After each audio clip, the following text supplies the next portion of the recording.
Welcome to the Deep Dive. We're here to cut through the noise and really focus on what matters in the world of Formula One. That's right. And today we're jumping straight into the thick of it, the Belgium Grand Prix sprint qualifying. So SPA-FRANCORCHAMPS held July 25th, 2025. Yeah. An absolutely classic track. Always delivers drama, doesn't it? It really does. So our mission today is pretty clear. Sift through all those live updates, the reports you might have seen flashing up on, say, F1 blogs. Yeah, all that minute-by-minute stuff. Exactly. We want to uncover the really critical moments, the standout drives, and, figure out the implications of this session. It's about giving you that shortcut, that deeper understanding of why things happened the way they did. Even if you couldn't catch every single second live. Because, well, sprint weekend is intense. Oh, massively. Especially Spa. Limited practice, huge pressure from the word go. No room for error, really. None at all. Okay, so let's get straight to the big headline, the outcome. Oscar Piastri. Dominant pole position for the sprint race. Yeah, dominant is the word. His time, a 1.4, 8.5 near AA. That wasn't just quick. Oh, it is seriously rapid. It left Max Verstappen, his main championship rival, over 4/10 behind. That's a big gap around Spa. Huge gap. And Lando Norris, his teammate, in third. So McLaren looking very strong. Definitely.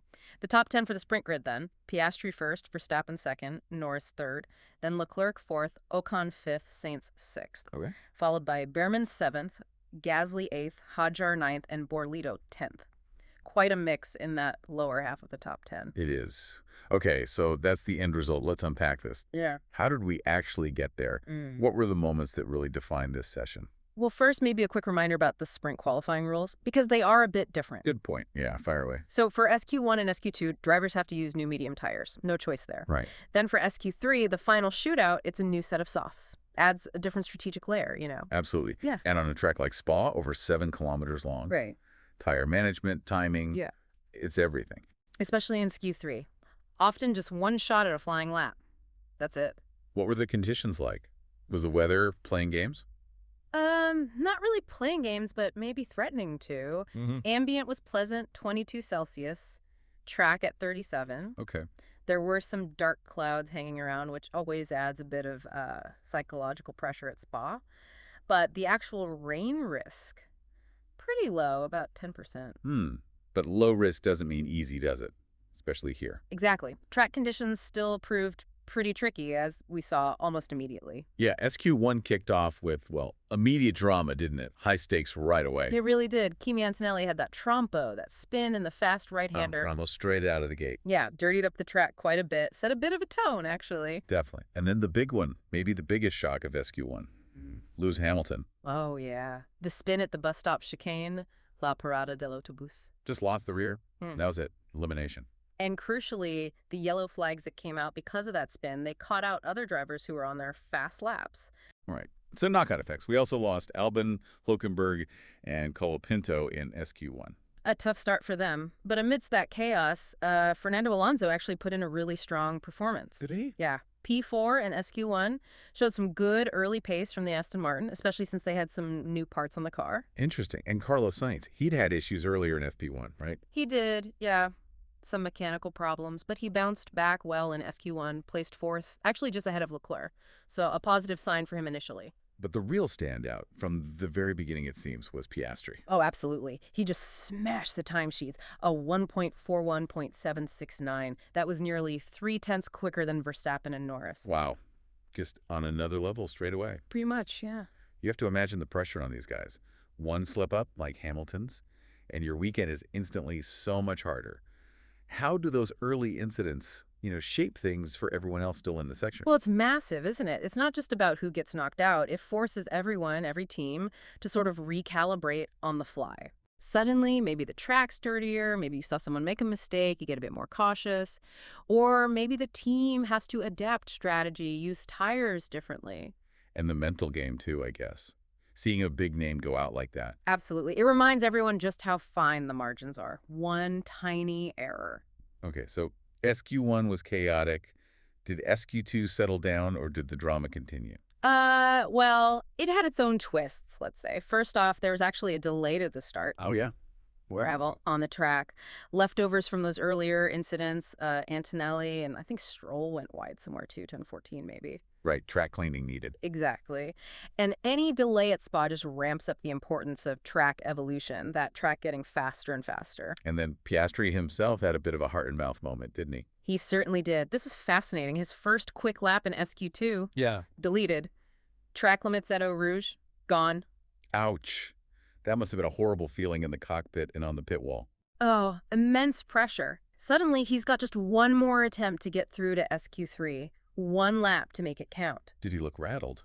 If he was, he didn't show it on track. He managed to pull it together, put in a lap, a 1.42.128. Was it comfortable? Not really. He only just scraped through by a few hundredths of a second. But he got the job done, showed real resilience there. Wow. Okay. While Piastri was dealing with that, who else was shining in SQ2? Well, Max Verstappen did what Max Verstappen does, went fastest, a 1.41.583, which was quite a bit quicker than Leclerc and Norris at that point. No surprise there, really. Not really.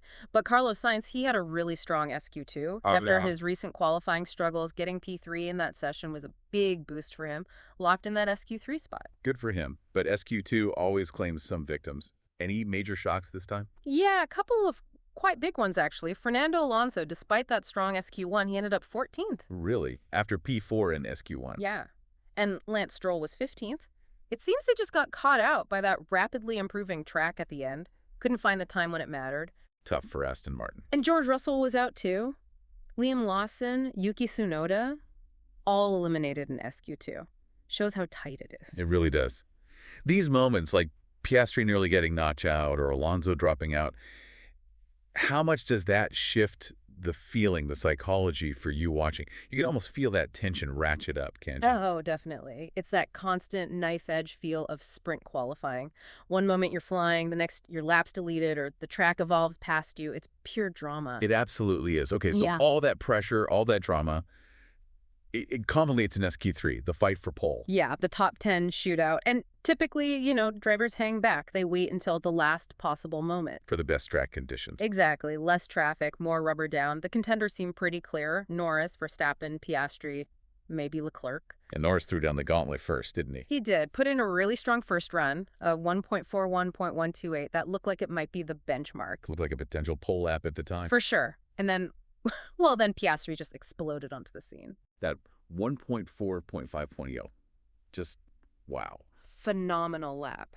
To beat Norris's time was one thing, but to put over 4/10 on Verstappen? Yeah, that's the real statement, isn't it? It absolutely is. We saw on F1 blogs, Piastri was quoted saying he just adores Spa, felt the car was in a good window. He sounded confident, even though results haven't quite gone his way recently. Well, he certainly found the window today.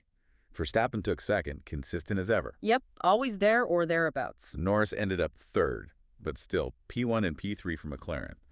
That underlines their strength here. It really does, and it fits the pattern, doesn't it? They looked quick in FP1, and McLaren have had other sprint poles this season, even if not always with Piastri.